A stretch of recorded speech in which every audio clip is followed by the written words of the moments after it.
Delhi Mumbai rail मार्ग पर एक बड़ा रेल हादसा उस समय टल गया जब तिरुवनंतपुरम हजरत निजामुद्दीन राजधानी एक्सप्रेस में अचानक आग लग गई। यह घटना मध्य प्रदेश और राजस्थान सीमा के पास आलोट स्टेशन के बीच सुबह करीब 5:15 पर हुई। शुरुआती जानकारी के अनुसार ट्रेन के B1 कोच और SLR कोच के बीच अचानक धुआं उठने लगा और कुछ ही पलों में आग ने विकराल रूप ले लिया। देखते ही देखते दोनों कोच आग की लपटों में घिर गए और यात्रियों के बीच अफरा तफरी मच गई। नींद में यात्रा कर रहे यात्री अचानक धुएं और आग की स्थिति में घबरा गए और किसी तरह बाहर निकलने की कोशिश करने लगे। क्या आपको बोरवेल करवाना है लेकिन लोकल और सस्ते पाइप्स लगाकर हो गए हैं परेशान? तो अब आपके शहर में आया है न्यूट्रॉन 40 kg बोरवेल पाइप। दमदार क्वालिटी के साथ 10 साल की गारंटी, ज्यादा मजबूती और लंबी उम्र का वादा। तो अगली बार बोरवेल करवाएं, केसिंग पाइप सिर्फ न्यूट्रॉन 40 kg ही लगवाएं।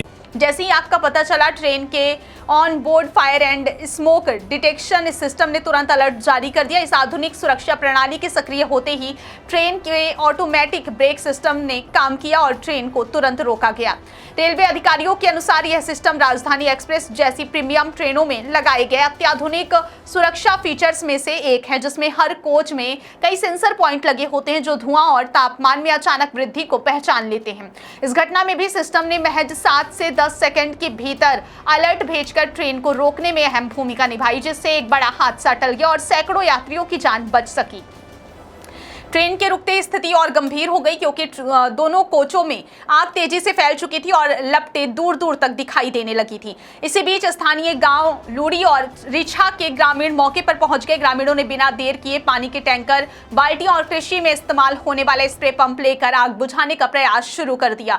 रेलवे कर्मचारी भी तुरंत सक्रिय हो गए और यात्रियों को सुरक्षित बाहर निकालने में जुट गए। कई यात्रियों को अपने सामान तक उठाने का मौका नहीं मिला और वे जान बचाकर ट्रेन से नीचे कूद पड़े। इस दौरान यात्रियों को सुरक्षित स्थानों पर पहुंचाने के लिए ग्रामीणों और रेलवे स्टाफ ने मिलकर काम किया और अस्थायी रूप से पानी व छांव की व्यवस्था भी की गई। इसी बीच ट्रेन के गार्ड ने साहसिक कदम उठाते हुए जलते हुए कोच को अन्य डिब्बों से अलग कर दिया, जिससे आग के फैलाव को रोका जा सका। इस त्वरित कार्रवाई की वजह से आग केवल 2 कोचों तक ही सीमित रही और बाकी ट्रेन सुरक्षित बच गई। कुछ ही देर में कोटा और रतलाम रेल मंडल से दुर्घटना राहत ट्रेन घटनास्थल पर पहुंच गई और राहत एवं बचाव कार्य तेज कर दिया गया। आग पर काबू पाने के बाद क्षतिग्रस्त कोचों को अलग किया गया और तकनीकी जांच शुरू की गई। रेलवे प्रशासन ने प्रभावित ट्रैक को भी जल्द ही दुरुस्त कर दिया, जिससे दिल्ली की ओर जाने वाली रेल सेवाएं फिर से सामान्य हो सकी। रेलवे के वरिष्ठ अधिकारी, जिनमें कोटा रेल मंडल के ADRM ललित कुमार धुरंधर शामिल हैं, उन्होंने बताया कि प्रारंभिक जांच में आग लगने का कारण शॉर्ट सर्किट माना जा रहा है। हालांकि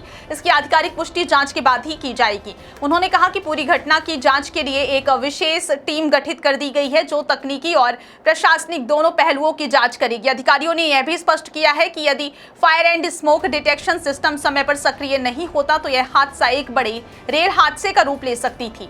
इस घटना ने रेलवे सुरक्षा व्यवस्था और आधुनिक तकनीक की उपयोगिता को एक बार फिर साबित किया है। घटना के बाद यात्रियों में नाराजगी और दहशत का माहौल देखा गया। कई यात्रियों ने आरोप लगाया कि उन्हें समय पर आवश्यक सुविधाएं नहीं मिल सकी और उनका सामान भी बचाया नहीं जा सका। हालांकि ग्रामीणों और रेलवे कर्मचारियों की तत्परता की यात्रियों ने सराहना भी की, जिन्होंने संकट की घड़ी में मानवीय सहायता प्रदान की। राहत और बचाव कार्य पूरा होने के बाद ट्रेन को आगे के सफर के लिए रवाना किया गया और प्रभावित सेक्शन को पुनः चालू कर दिया गया। रेलवे प्रशासन ने आश्वासन दिया है कि पूरे मामले की गहन जांच की जाएगी और भविष्य में ऐसी घटनाओं को रोकने के लिए सुरक्षा प्रणाली को और मजबूत किया जाएगा।